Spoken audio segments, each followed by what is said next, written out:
Hi everybody, good evening. My name is Alan, and on behalf of the crew, I'd like to welcome you to another edition of Bridging Heaven and Earth. First of all, I'd like to thank you all who sent in thesauruses for me and suggested that if I use the word incredible this show as much as I used it recently, you're either going to stop watching the show or not believe that I actually went to either high school or college. So we're going to try to work around that tonight. So I just want to thank you because people actually did send in thesauruses for me, or certainly those pages with incredible on it. Well, tonight we have a cosmic show, something that really seems like the skies and the heavens are going to open up. As you can hear behind me, there's harp music, celestial harp music, that's coming from Joel Andrews, who's a master harpist from many years. I would say that Joel is the most famous New Age harpist in the world. And although there might be some people who have equal techniques, in my experience, in terms of intuitive sense, in terms of psychic sense, when Joel plays the harp, extraordinary things happen. And with him tonight we have his wife and partner, Serafina Andrews, who's a poet and an author, and is going to read her poetry for us on the set. And her poetry is just extraordinarily sensitive and beautiful and heart-opening. So, and then we're also, one of our former guests, David from the Light Party, sent in this beautiful tape, this videotape that we're going to show you a few clips of tonight, called Flower Power. So as we normally do at this time, I lead you in a short meditation to set the tone for the show, to get that experience settled in us, to place us in our hearts and in our love. So please join me. If you don't know how to meditate, if you don't have a technique, just quiet and follow your breath just for a short time, and just try to experience the love within you, the deepest part within you.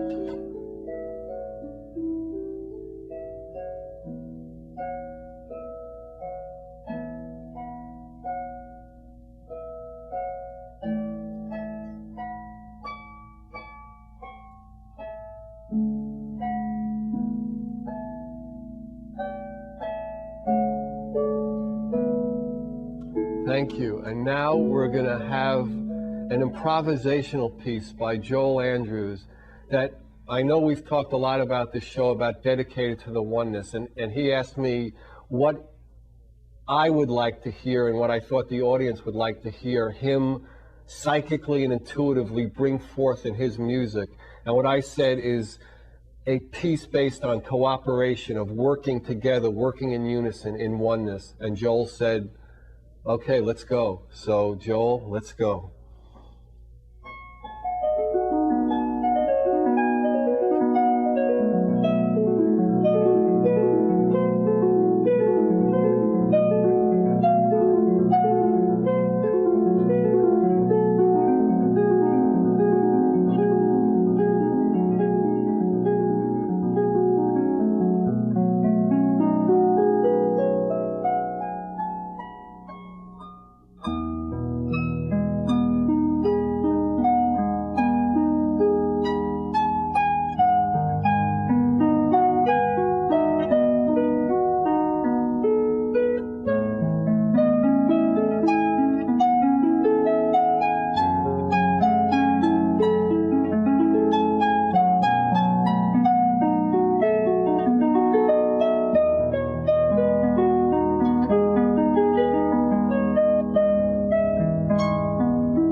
Wow, thank you, Joel. That was really beautiful. And here I am. I guess you can see I'm with Serafina Andrews. Hi. Hi. So after that, I guess we should work together and cooperate. Oh, that's what I felt. It was such a privilege to think of oneness from the meditation and then come into the music. And I'm so grateful to be a part of this and be a part of the earth and the people around the earth that are thinking this way now. And yeah, we were talking about that earlier. It's so exciting because it's hope. You know, we have the hope of the future in this concept. And do you see it manifesting more? Or do you see, what is your, I mean, you travel all over the world, you two, and you just do programs all over. Do you find people seemingly more apt to work together and not have ideas and concepts preventing that? What is your experience? That's a big question. But I talk about from my heart, in having the honor to travel with Joel Andrews and be a part of the concert. He told me the same thing about you. No. This is my truth.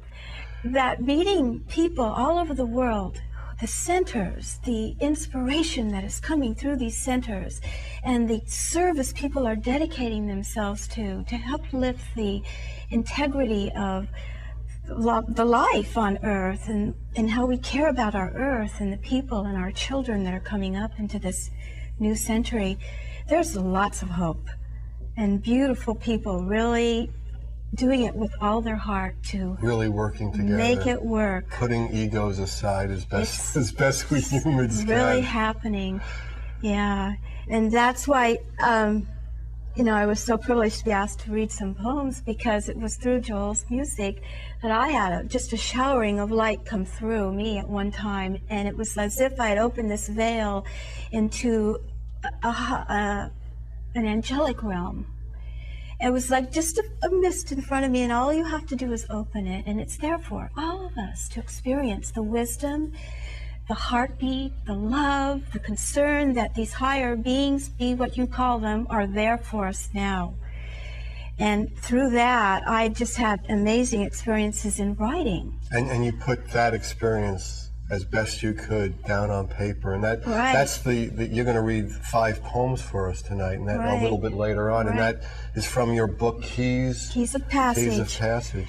And I was one evening we were on a concert tour in Europe, and I was going to write. Actually, I'm like a scribe in a way. I hear this wonderful information and it kind of flows through me. I just put myself aside and say an affirmation, and these beautiful inspirations come through. And one story happened when we were in The Hague in Holland, and we were on a tour there in Europe, and this whole table of contents came through, about 34 poems. I couldn't believe it, just in one night. And as we were traveling through Europe in these sacred places, each poem came through. And I said, oh my gosh, what's going on here? And everywhere we went, I couldn't open doors. I put a key in my hand and the door wouldn't open. And the whole titling of the poems were Keys of Passage. And for example, one poem that I was writing came as Ave Maria because my husband was opening his concerts with the Bach Ave Maria, and it inspired me very much. And I was writing this poem one evening through a concert, and a lady came up who spoke in Russian. I couldn't understand her very well, but I felt something happening. She said, "I want you to have this photograph. I've had it for 20 years in my purse.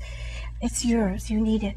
And it was the Black Madonna. And I thought, how incredible. Here I am writing Ave Maria, and she's confirming this with me. So things like that happened all through that tour when these poems were coming through. I can remember being in an ancient, I think a medieval church where Joel was doing another concert, and on the wall were these incredible medieval drawings of saints, and I looked down in my hand, and all of a sudden I was seeing these visions of a past experience, and then more poems came. So that's how the book came about. And at the end of our tour, we went to Assisi and experienced the little chapel of St. Francis. And we were sitting in this little chapel, and someone told us the story of how they built this huge basilica around the chapel. And 200 years ago, it had an earthquake. And the whole basilica fell down. But the only thing left standing was the St. the Francis little chapel of St. Francis. And as I walked out, I was asking, please show me a cover for the poem, some book. And I looked up in the ceiling, and there were these incredible angels holding golden keys. Wow. So all along the way, there were confirmations of things happening, that I was on track. Okay, so maybe what we'll have now is Serafina will read 5 poems from her book, Keys of Passage. Keys of Passage. Okay, here we go. Okay, the first one's called... And by the way, Joel's going to be playing behind her improvisationally, so... This is exciting. We're in for a treat. Keys of Enlightenment.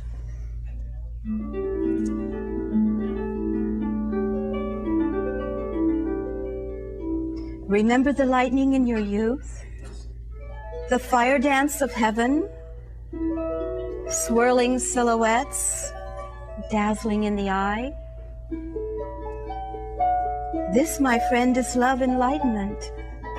Not a moment to elude, but a time to awaken your thoughts to heavenly notes, flaming on a ribbon of bells. Thousands of bells, all shimmering in gold, with tintinnabulations of cloud white, for each day you live on earth in love.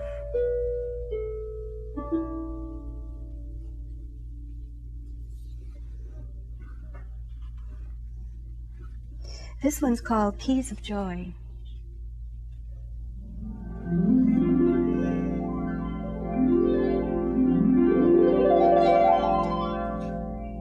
Windy god of the classic myth, you grip this joy on thrones of luminous mist. We call you now, Aeolus, to release the mysteries of joy. Let them be a myth for now, reigning in pageantry, charging through the hearts of all humanity, purifying the winds of exaltation, claimed ruler of this earth. Now this one is called Keys of Marriage. It's a totally different way of thinking about marriage. I haven't had much luck thinking about it anyway. So maybe this will help me. Let's see what happens let's here. See how this works. Okay. Maybe something will come over me. I see the mystic rose. Rose cross with 2 paths, crossing on the edges of togetherness. I see the mystic playing the magic wisdom on his toes. He celebrates today his marriage with the one who clouds the mind to whiteness and blinds the pulse to shorten breath. As he crosses the waters of scented, petaled water and lies his soul to the altars of sunrise.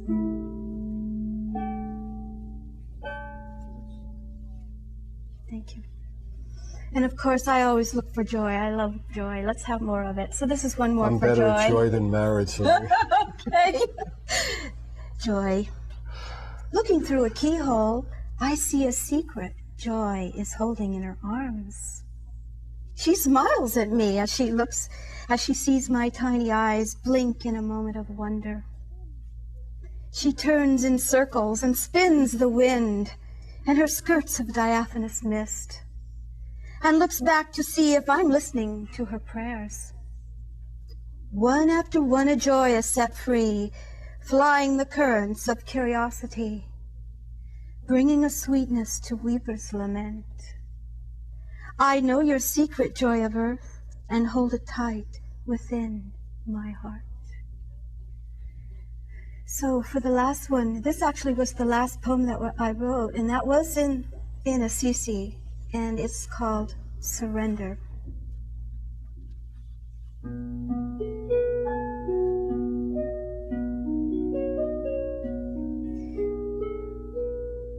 This, my friend, is the last step taken on the path.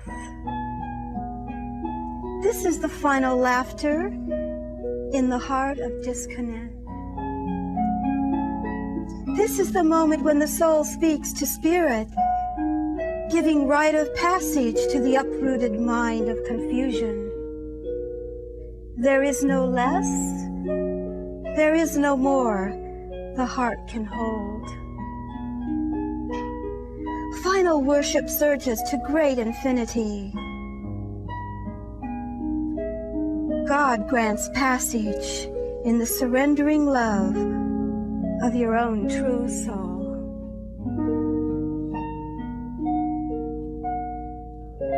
That's very beautiful. Do you still write poetry?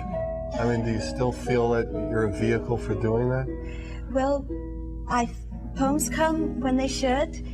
Have any come recently? Let me put it that way. Actually, yes. In fact, we were doing an Angelic Presence, well, we did the Angelic Presence workshop a few days ago, and we wrote poems, and a poem came through. Really?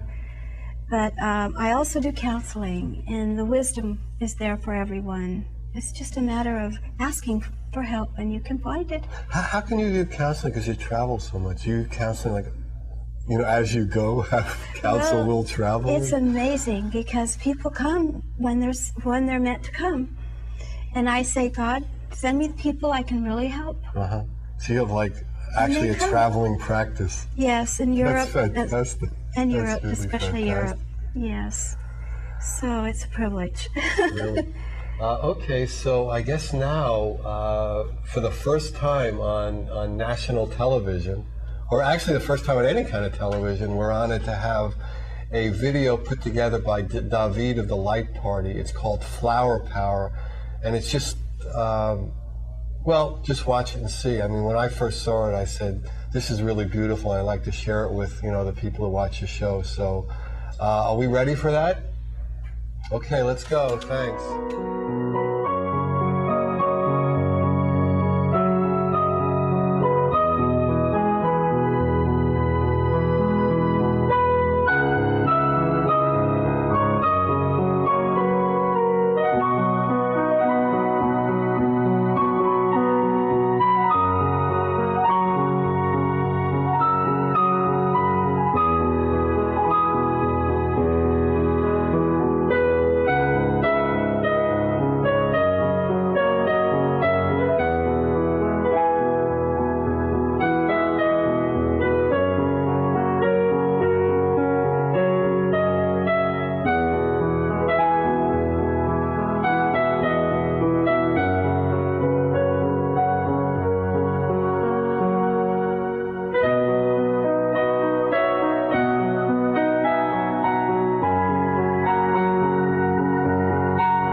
see another little clip of that later. I think it's really beautiful. So here I am, Joel.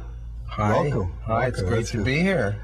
It's been a while. Yeah, it really has been a while. Joel and Serafina were guests before, and we got so many positive comments that we said, you know, if we have another season, which we didn't, obviously here we are, that we have to have them back. And we called, and it just was working out that they were coming down the coast, and they had such a nice experience that, you know, we're fortunate that you're here. So what have you been up to?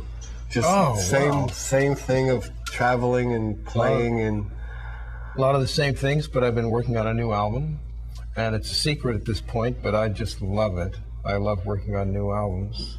And we've been moving up to the north. Yeah, you went to from somewhere to Mendocino, right? Yeah, from Santa Cruz to Mendocino. Santa Cruz, right.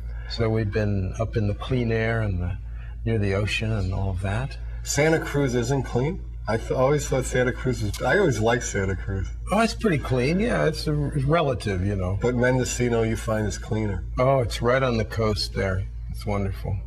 Yeah. And we're planning a trip to Europe, a tour next fall, and going to some new places. So is that already booked? I mean, you're... Pretty much booked, yeah. It's pretty much booked. It's really exciting to go over there because you see the roots of this culture. You know, you see words that we have borrowed from all these languages, and you see what they mean in those languages, and it helps you to understand. But not only that, just the roots of this whole culture. What is your experience? I mean, you know, you heard Serafina and I talking, and we talked earlier about like cooperation. Is there a difference country to country, or in the spiritual growth, or how does it work? Because, you know, really, I haven't traveled much recently, but you and Serafina are all over. What has been your experience of that? Well, you know, in Europe, it's a whole different story because these countries were divided. They're very small countries, and they were divided by their languages and all of this. So in Europe, you have a contrast between the old culture, which can be very suspicious of people. Of new things and change. But the New Age things, there are centers all over Europe, and they're all doing the same things we're doing over here, the meditation and the cleaning up your diet and healing and all of this. So you have the people who have been opened up to this oneness, they really stand out, you know, in contrast to the others. Right. And it's very exciting to go over there and see that. And of course it's reflected now in the common market, where they're breaking down the barriers. Right, this whole thing with countries is so exciting. It's so silly, you know, there's countries and, you know, all the things that separate us. We were talking about that at lunch, you know, and yeah, you know, and it's so wonderful to see those things breaking down. And for you, I mean, because you speak in a universal language, so that you see it even more so. I mean, well, that's really been my ministry. You know, I've dabbled in many religions, but I played in all these different temples. I just gave a concert in a Buddhist temple, Tibetan Buddhist temple. I played in Zen temples. I played for the Unity Church throughout the country, and just all different kinds of places. But the music brings the vibration from the source of all. So my ministry really has been to bring the religions of the world together through music. How's it coming? It's wonderful. You know, people of all faiths can come to my concerts and have an experience. Right. To me, all the religions are great, they're fine, they all have truth in them, you know. But the purpose of the words, to me, is to lead you to the religious experience, the transcendent experience. Absolutely. And until you have that experience, you really don't know what the words mean. It's the purpose of the words, to lead you to the transcendent experience. I had an experience when I was 26 that you could call cosmic consciousness, where in 1 month, I lost the fear of death. I resolved all dualities. I saw the light filled me, the love filled me, and it completely transformed my life. So ever since then, I've known that, you see. Okay, now our audience is not going to let me get around asking you in what circumstances you had that experience, because probably people would like to have it if there was anything you did. Were you meditating? Were you, well, can I say doing drugs on this show without my parents? Well, I think it often happens when you are separated from the usual things that support you. I was in the Air Force. Wow. I was in Texas. in the Air Force. So everyone join the armed forces. That's the key to the spirit. No, I'm kidding. No, okay, go ahead. Just play. And it just happened. But I knew about everyone else's religious experience after that. I'd read these books, and I'd see how difficult it was to describe it in words. Absolutely. But I'd understand. It's indescribable. Yeah. It is indescribable. I mean, music is almost like the closest thing, or art. It's something that has no words, that's, in a sense, a pure vibration of that.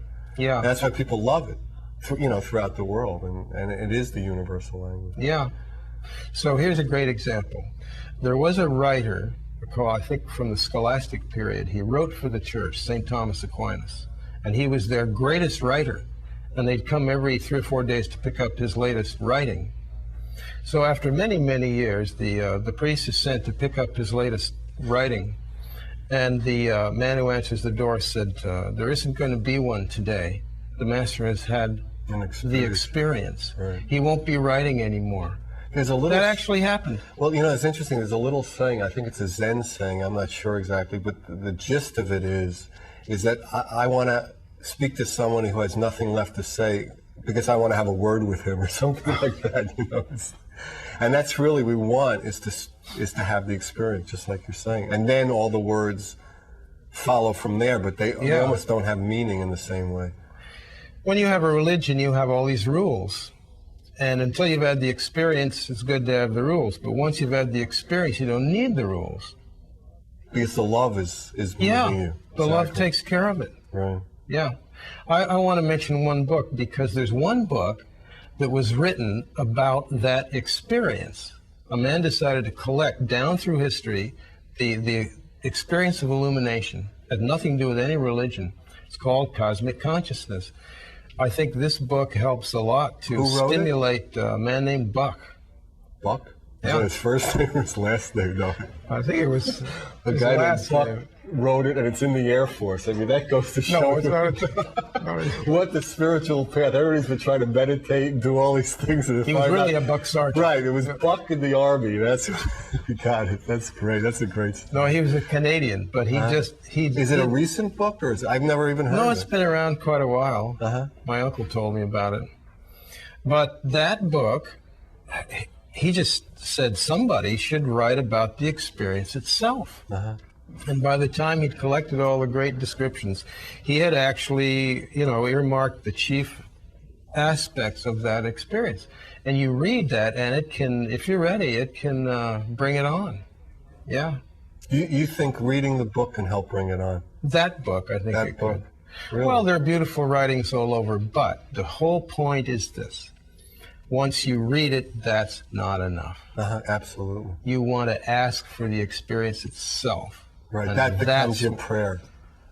Then if you want, you can start a religion. Right. And then watch that go into the... I won't say where it is. Well, here's another example. I'll leave it at that for all. They say when Moses had his experience, he wrote down 10 Commandments. Well, the people came to him and said, well, but how do we apply this to this case? Right. And how do we apply it to that case? And so he wrote 100 rules. And that wasn't enough. Then it became 1,000. Well, it's like, do you understand the spirit of it, or is it the letter? And it's always like we try to expand the letter of the law and make it more precise, but unless you understand the spirit, it doesn't matter. Yeah. It's just all a big jumble of words and how people can get around it and all that, and it doesn't make any sense after a time. Yeah.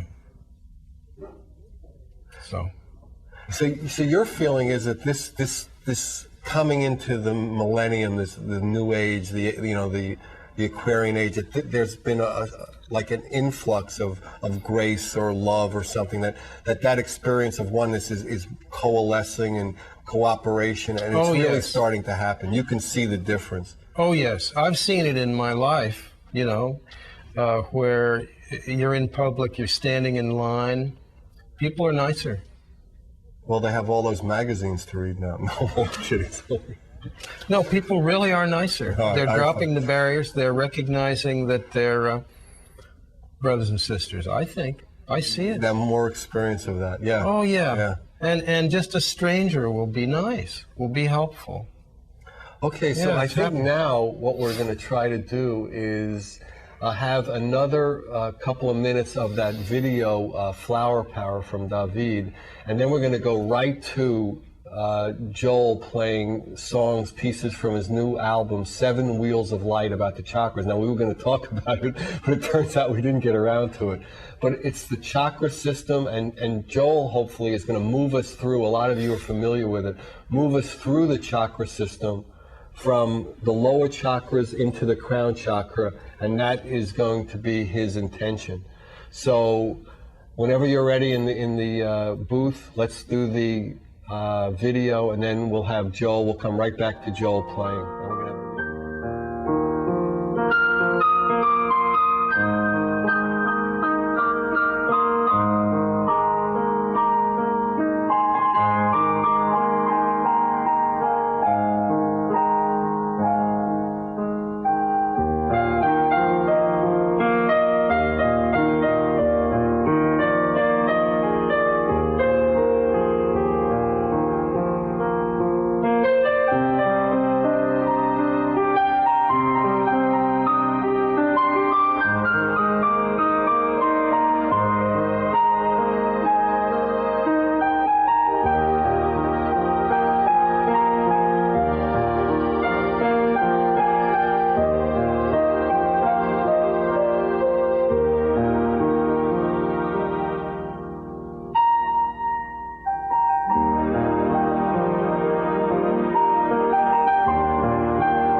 Wow, that was beautiful. Thank you, Joel. I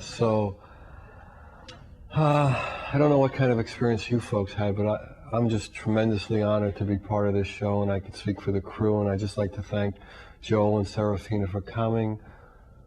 Watch us next week. There should be another incredible show. I used incredible for the first time. Good night. God bless you.